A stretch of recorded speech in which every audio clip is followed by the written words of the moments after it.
사랑하는 우리 캠코 선교 지체 여러분, 오늘도 말씀 한 대 시간 창세기 45장 1절에서 15절 말씀 함께 살펴보려고 합니다. 언제나 그리하듯 먼저 말씀을 꼭 먼저 읽어보시고요. 본문 속으로 함께 들어가 봅시다. 창세기 45장 1절에서 15절 먼저 한번 읽어보시죠. 다 읽어보셨습니까? 인생을 살다 보면 고난을 만납니다. 이 땅에 살아가는 인간치고 고난을 만나지 않는 인간은 없을 것입니다. 누구나 고난을 만나게 되어 있죠. 그런데 믿음의 자녀에게 있어서 이 고난의 문제는 세상이 생각하는 것과는 또 다른 관점의 문제를 제공하죠. 왜냐하면 우리는 전지전능하신 하나님을 믿고 있기 때문입니다. 그렇다면 내가 만나는 고난의 문제도 하나님은 알고 계셨을 것이고 아시는 그분께서 때로는 고난을 허락해 줬다는 사실을 알기 때문에 고난의 문제가 우리에게 굉장히 어려운 문제로 다가오기 시작하죠. 어떻습니까? 여러분이 믿음의 자녀로 많은 시간을 하나님과 함께 보내셨을 것인데 고난을 당할 때 그 고난의 이유를 하나님으로부터 들으셨고 하나님이 왜 나에게 고난을 주셨는지를 이해해 보신 적이 있으십니까? 잘 없으시죠? 그러나 참으로 감사한 것은 고난의 문제와 고난의 터널을 지나가고 난 다음에 성도는 그 고난의 문제를 다시 분석해보며 거의 대부분 같은 대답을 얻게 되죠. 그 순간순간 하나님이 나와 함께 하셨고 그 고난을 통하여 나에게 하나님의 뜻이 무엇인지를 보여주는 놀라운 일들이 있었다라는 얘기를 다 하죠. 저 또한 그러합니다. 그러나 가장 가슴 아픈 것은 고난 속에 있을 때 이것이 보여지지 않고 그 뜻을 찾기가 쉽지 않다는 데 있는 것 같아요. 그러나 언제나 우리가 성경을 보면서 또 우리 삶의 여정을 살펴보면서 깨닫는 것, 하나님은 우리를 너무 잘 알고 계시고 잘 아시기 때문에 때로는 고난이라는 하나님의 손길의 은혜를 보여주고 싶어하는 그 통로로 우리를 끌어가신다는 거죠. 오늘 본문이 그런 이야기입니다. 잘 알다시피 요셉은 정말 이해할 수 없는 고난으로 던져졌던 인물 중에 한 분입니다. 그가 청소년 때 물론 잘못한 것도 분명히 있습니다. 고난의 이유 중에 하나님의 이해할 수 없는 고난도 있을 수 있지만은 우리가 잘못해서 내가 잘못해서 그런 일을 맞닥뜨릴 수도 있거든요. 요셉 같은 경우에는 그게 아마 반반쯤 됐던 것 같아요. 아시다시피 요셉이 집에서 참으로 교만했었습니다. 형들 앞에서 자기가 아버지로 받고 있는 그 고난이 어떤 것을 알았기 때문에 휘둘렀고 형들의 미움을 한 몸으로 받는 행동들을 자행했던 인물이었죠. 그러나 그런 일을 아무리 했다 해도 그것이 사람을 죽이는 이유가 되진 않습니다. 내가 죽어야만 한 이유는 되지 않는다는 거죠. 요셉은 물론 잘못한 것은 있겠지만 그 잘못이 오히려 더 커짐을 통하여서 생명의 위협까지 당하고 결국 종으로 팔려가는 정말 이해할 수 없는 고난 속으로 던져진 인물이 되게 되죠. 요셉이 수없이 하나님께 물어보았을 것입니다. 하나님, 왜 나에게 이런 말도 안 되는 고난을 허락하십니까? 내가 잘못한 것이 있다며 깨닫게 해주시고 돌이키게 해주시면 좋은데 왜 나를 팔아버리시고 그리고 왜 상황 속에서 이런 고통을 이 종으로서 살아가는 삶의 고난을 왜 나에게 허락하십니까? 근데 하나님께서 그 가정 속에 침묵하셨잖아요.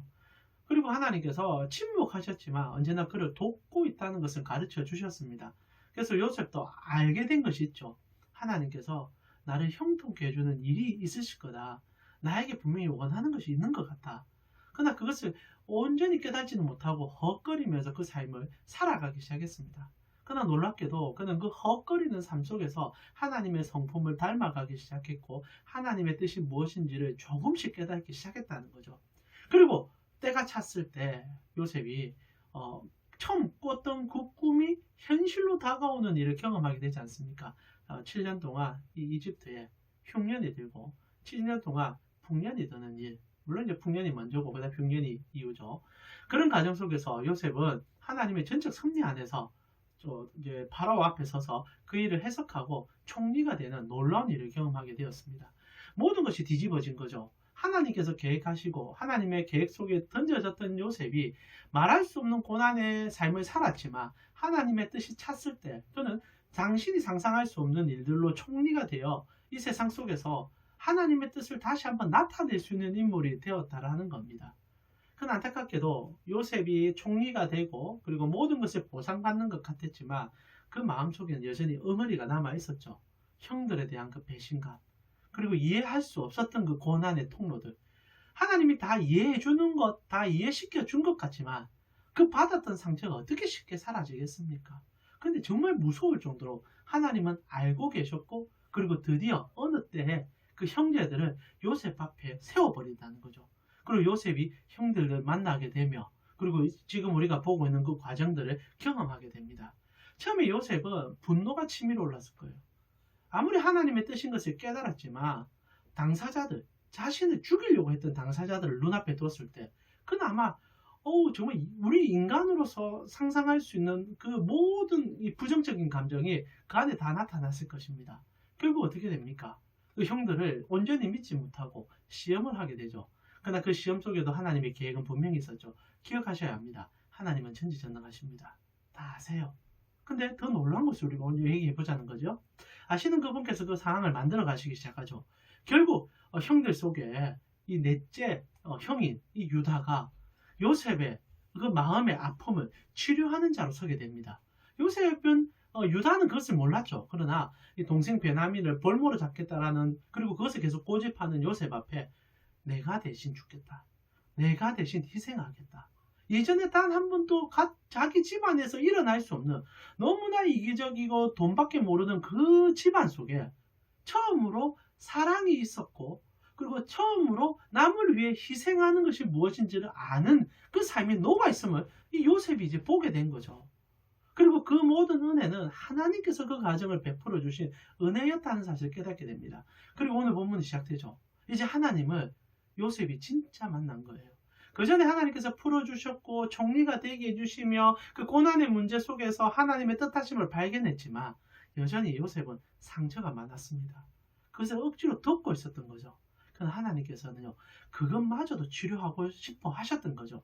그리고 맞닥뜨리게 했고, 그리고 그 형제들의 변화를 눈으로 보여주며 하나님이 요셉과 함께 했던 그 시간에도 하나님은 그 악한 형들과도 함께 했던 것을 가르쳐 주면서 요셉의 마음을 완전 녹여버립니다. 그리고 요셉이 유다의 그 희생적 발언, 우리는 결국 그것이 예수 그리스도의 십자가의 그림자라는 것을 가르쳐줬죠. 그 예수 그리스도의 사랑을 경험하면서 눈물이 터져 나오기 시작하죠. 이게 오늘 본문의 1절 아닙니까? 요셉이 시종하는 자들 앞에서 그 정을 억제하지 못하여 소리 질러 모든 사람을 자기에게서 물러가라 하고 그 형제에게서 자기를 알리니 그때 그와 함께한 다른 사람이 없었더라. 펑펑 우는 거죠. 이 눈물 속에는 그 수십 년의 아픔과 고통과 실망과 이해하지 못함이 다 녹아 들어가 흘러내버리는 눈물이 되었을 겁니다. 정말 주님은요, 전인적인 치료자시죠. 결국 요셉이 치료받고 있습니다. 그리고 형들도 깜짝 놀라면서 그 은혜 속으로 이제 깊숙이 같이 들어가는 시간이죠. 실로 하나님이 전지전능하심이 느껴지지 않습니까? 만약 요셉이, 그리고 다른 형들이 자신의 어떤 방법을 통하여 자신의 가정과 자신의 환경을 바꾸려고 했다면 아마 여러 가지 변화는 있을 줄 모르지만 이런 극적 화합과 그리고 인간이 참으로 변화될 수 있는 과정들을 절대 보지 못했을 거예요. 그러나 하나님께서 침묵하시는 가운데 때로는 고난의 긴 터널이긴 하지만 이 가정에 있는 인물들을 끌어가심을 통하여 하나님은 결국 이들 모두를 하나님의 사람 만들었고 하나님의 사람이 되었다는 것을 오늘 눈물이 대변해 줍니다. 모든 것에서 사랑을 느끼고 아픔과 상처도 눈물로 씻어버릴 수 있고 회복과 화목의 은혜가 이 가정에 나타났다는 거죠. 그래서 결국 요셉이 자신의 입으로 성경 전체 가장 중요한 고백 중에 하나인 이 놀라운 고백을 터져나오게 하게 됐다는 거죠. 그것이 45장 5절입니다. 당신들이 나를 이곳에 팔았다고 해서 근심하지 마소서, 한탄하지 마소서. 하나님이 생명을 구원하시려고 나를 당신들보다 먼저 보내셨습니다. 하나님이 그 속에 들어온 거예요. 잘 아셔야 되는 게 이전까지만 해도, 이 단 몇 시간 전까지만 해도 요셉은 형들을 용서하고 싶은 마음이 없었어요. 그러나 하나님께서 하셨던 그 섭리 속에 어떻게 하든 발맞춰 보려고 바둥바둥 그랬을 뿐입니다. 근데 이제는요, 녹아버리죠. 이제는 하나님의 마음을 온전히 깨달으니 얘기하는 거예요. 이제는 형들의 잘못이 아닙니다. 형들이 나에게 했던 그 일들, 내 상처가 되었지만 하나님께서 이 모든 과정을 통하여 우리 가정을 진짜 사랑 있는 가정 만드는 과정이었고, 이런 과정이 없이는 우리가 변화될 수 없는 것을 아셨기 때문에 하나님이 우리를 이렇게 하셨다. 하나님의 은혜다. 하나님의 사랑이다. 그리고 눈물을 쏟아내며 그 놀라운 전지전능하심에 자복하는 일이 생겼다는 겁니다. 실로 하나님께서 우리 성도들에게 고난을 주시는 이유에 대한 답이 아닌가 싶습니다. 실제로 우리 인생에 있어서 고난의 문제는 우리가 해결해서 답을 얻는 것은 별로 없습니다. 진짜 모든 고난의 끝에는 우리가 단 하나를 만나야 돼요. 우리 하나님을. 그래야 그 고난의 진짜 답을 만나게 됩니다. 실제로 여러분 성경을 보면 이런 얘기들이 참 많이 나오죠. 특별히 요셉 이야기를 지나가서 우리가 잘 아는 욥의 이야기 또한 그렇지 않습니까? 욥이 이유 없는 고난 속에 던져져 엄청난 고난으로 인생의 파탄지경까지 이르렀던 이야기들이 진행되지 않습니까? 근데 그 얘기를 보면 욥이 고난을 받았던 것은 하나님과 사탄 사이에 이런 딜의 문제였던 것. 여러분 잘 알고 계시잖아요. 어떤 일이 있었습니까?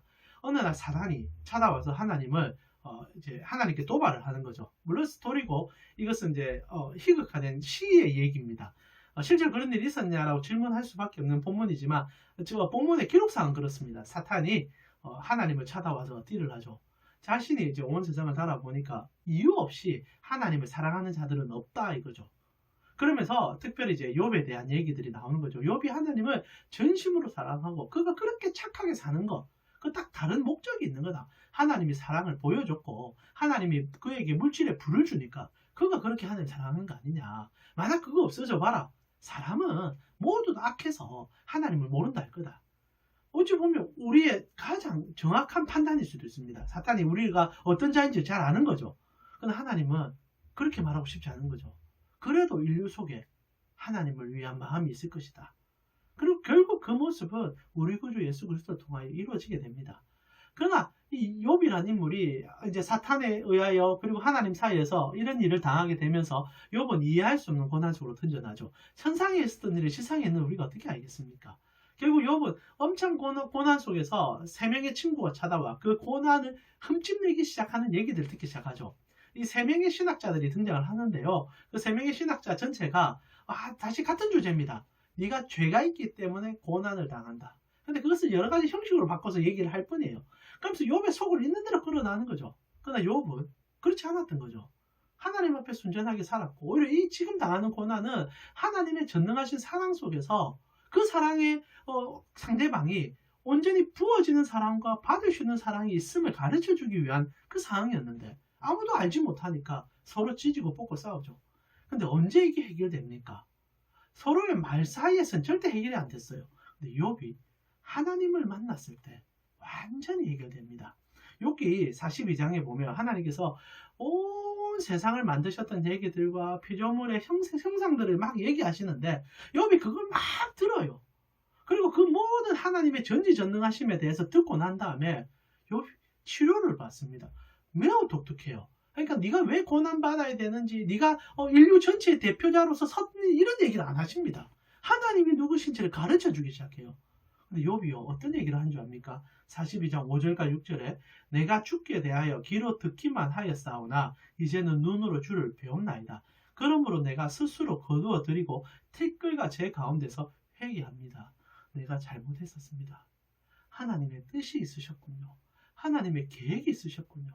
결국 이 욥이 하나님의 전지전능하심 속에 녹아 들어갈 때 그가 왜 그리고 무엇을 그 모든 질문에 대한 답이 하나님 한 분이셨다는 것을 깨닫게 되어 회복되는 얘기들이 욥기의 주제이기도 하죠. 사랑하는 우리 캠프 성교의 지체 여러분, 이해할 수 없는 고난을 만났을 때 성도와 하나님을 믿지 않는 자들의 차이가 여기에 있는 겁니다. 우리는 믿어요. 하나님이 이 고난을 외면하지 않으신다. 그리고 이 고난의 터널 끝에 하나님께서는 당신의 답을 우리에게 주실 것이다. 그리고 요셉이 만났고 성경의 모든 인물이 만났으며 모든 성도는 이 답을 만나게 되어 있습니다. 그런데 중요한 것은 여기에 있어요. 그러면 하나님께서 성도를 고난의 터널로 때론 인도하셔서 하나님의 뜻 안에서 그들을 녹여가는 과정 속에 하나님은 어떤 마음으로 그 고난을 주고 있냐는 거죠. 하나님이 기계적으로 이것을 통과해야만 너희가 이것을 받을 수 있다라고 바라보는 삼자의 입장인가? 그게 아니다라는 거예요.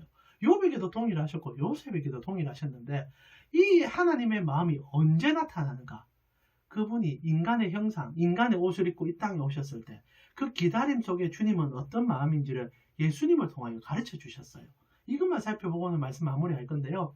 요한복음 11장에 보면 예수님께서 그의 가장 친한 친구이며 또 제자인 나사로가 죽게 된다는 얘기를 듣게 됩니다. 한번 시간 되시면 요한복음 11장을 한번 찾아보셨으면 좋겠는데, 마르다와 마리아의 오라비죠. 그래서 나사로가 너무 고통스러워하고 있는 순간 마르다와 마리아가 예수님께 사람을 보내서 우리 오라비가 너무 아파합니다. 이렇게 얘기를 합니다. 와달라는 얘기가 성경에는 없어요. 그러나 예수님이라면 좀 도와주지 않으실까라는 마음을 담아 사람을 보내게 되죠. 근데 성경이 너무 독특해요. 예수님이 기다립니다. 이틀을 기다려요. 어떻게 되냐면 요한복음 11장 4절을 보니까 예수께서 들으시고 이르시되 이 병은 죽을 병이 아니라 하나님의 영광을 위함이요 하나님의 아들이 이로 말미암아 영광을 받게 하려 함이더라 라고 얘기하고요. 그리고 실제로 이제 이틀 동안 그 지역에 머물게 됩니다. 그러고 나서 예수님께서 어떻게 하신 줄 아십니까? 이틀 후에 이제 나사로가 죽고 난 다음에 이제 찾아가세요. 이것이 하나님의 영광을 보여주기 위함이라고 찾아가시게 되거든요. 그리고 이제 나사로 같은 경우는 죽은 지 4일이 지난 후라고 성경은 얘기합니다. 나흘이 지났다고 얘기하죠. 깜짝 놀랄 일이 생긴 거죠. 이 마리아와 마르다 입장에서는 이제 더 이상 그 무엇으로도 보상받을 수 없는 상처를 갖게 된 겁니다. 오라비가 죽었으니까. 그래서 너무 답답하지만 그래도 스승 예수님을 믿으면서 조심스럽게 얘기해요. 예수님 당신이 계셨다며 우리 오라비가 죽지 않았을 건데 고난에 대한 이유를 찾지 못하고 왜 우리에게 이런 아픔과 눈물이 있는지를 이해시켜 달라고 예수님께 부탁을 하는 거죠. 그때 예수님께서 이렇게 얘기합니다. 이 11장 25절에 예수께서 이르시되 나는 부활이요 생명이니 나를 믿는 자는 죽어도 살겠고 물어 살아서 나를 믿는 자는 영원히 죽지 아니하리라. 이 고난의 이유는 이 나사로를 통하여 진짜 부활이 무엇이며 참 생명이 무엇이고 그 근원이 예수 그리스도임을 가르쳐주기 위함이다. 지금 나사로는 생명의 부활의 증거자로서 가장 크게 쓰임받고 있는 것이라고 얘기해 주는 거죠. 그건 안타깝게도 이 마리아와 마르다 입장에서는 이 기간이 너무 힘든 거죠. 오라비를 먼저 보내고 그를 장사 지낸 그 고통을 이로 말할 수 없는 아픔으로 표현하고 있는 거죠. 하나님의 대의와 인간의 지금 당하는 고통이 충돌을 일으킨 겁니다. 근데 여기서 우리 구주 예수 그리스도께서 어떻게 하셨는지 여러분 보셔야 돼요. 예수님께서 그러고 나서 나사로의 무덤 앞에 쓰시게 됩니다. 그리고 너무나 가슴 떨리는 얘기들이 진행이 되죠. 그게 요한복음 11장 32절에서 35절 아닙니까? 제가 한번 읽어드릴게요. 귀로 한번 들어보십시오. 마리아가 예수 계신 곳에 가서 배웠고 그 발 앞에 엎드려 이르되 주께서 여기 계셨더라면 내 오라버니가 죽지 아니하였겠나이다 하더니 예수께서 그가 우는 것과 또 함께 온 유대인들이 우는 것을 보시고 심령의 비통히 여기시고 불쌍히 여기사 이르시되 그를 어디 두었느냐 이르시되 주여 와서 보소서. 그리고 35절에 예수께서 눈물을 흘리시더라. 나사로 무덤 앞에서 마리아와 마르다 그리고 죽음 앞에서 우는 모든 자들을 바라보면서 펑펑 우시는 거예요. 여러분 이게 상식적이지 않은 게 지금 예수님께서는 당신의 말 한마디로 나사로가 걸어 나오실 것을 알고 있습니다. 그리고 이 죽음은 목적이 있는 죽음이었어요. 그런데도 예수님께서 지금 펑펑 우시는 거예요. 그리고 그들의 아픔을 몸으로 느끼고 계시는 거죠. 이게 전지전능하신 하나님이 우리 인생 가운데 아픔과 고난을 허락하시고 그 고난의 뜻을 가르쳐주는 과정에 나타나는 하나님의 마음이라는 겁니다. 주님이요, 여러분이 힘들어할 때 같이 힘들어하세요.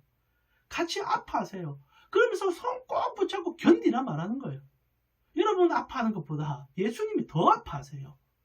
그 얼마나 아프심이 크셨으면 십자가에 못 박혀 죽기까지 우리를 사랑하셨겠습니까? 그 사랑이 있기에 우리는 전지전능하신 하나님의 섭리를 믿는 겁니다. 나보다 더 아파하시는 예수님이 있으니 그 손 꼭 붙잡고 고난의 터널을 지나가는 거예요. 요셉이 지나가게 됐고 욥이 지나갔고 성도가 지나갔습니다. 그리고 여러분과 제가 그 터널을 지나가고 있는지 모르겠습니다. 그러나 기억하십시오. 주님은요, 고난의 우리를 던져놓고 테스트하고 통과해라 말하는 분이 아닙니다. 들어오셔서 함께 하시고 손 꼭 붙잡고 이기게 힘주시고 오히려 우리보다 더 고통스러워하면서 눈물을 흘리는 분, 그게 우리가 믿고 계신 복음의 하나님 예수 그리스도 아니십니까? 사랑하는 우리 캠코 성교지체 여러분, 오늘도 주님께서 여러분의 손을 꼭 붙잡고 여러분의 인생길을 끌어가고 계십니다. 그분이 여러분보다 더 마음 아파하시고 여러분보다 더 기뻐하고 계십니다. 그 하나님의 사랑이 이번 한 주 동안 녹아들어가 그분께 더 깊이 나아갈 수 있는 여러분 되시기를 축원합니다. 우리 다음 주에 또 이 창세기 말씀 통하여서 우리 구주 예수 그리스도를 바라볼 수 있는 힘을 키워갔으면 좋겠습니다. 한 주간 승리하십시오.